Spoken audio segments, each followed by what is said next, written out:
पहलगाममध्ये 2 दिवसापूर्वी ज्या आतंकवाद्यांनी जे पर्यटकांवर गोळ्या झाडून एक अत्याचार केलेला आहे, त्या आतंकवाद्यांना केंद्र सरकारने लवकरात लवकर त्यांच्या अड्डे उद्ध्वस्त करावेत, अशी आमच्या समस्त मुस्लिम समाज, बदली चॅरिटेबल ट्रस्ट, जमियत उलमा हिंद या सर्व संघटनेच्या वतीनं आम्ही आज मागणी केलेली आहे कलेक्टर साहेबांकडून।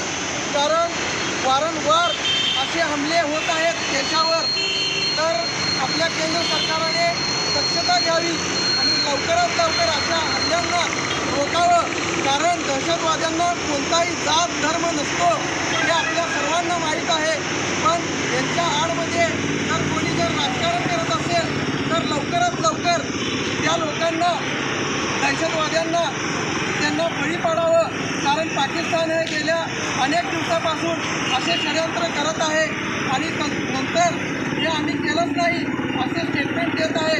तर या पाकिस्तानचा लवकरात लवकर बंदोबस्त करावा अशी आम्ही पंतप्रधान नरेंद्र मोदी आणि गृहमंत्र्यांना आम्ही निवेदन करतो, लवकरात लवकर याचा बंदोबस्त करावा।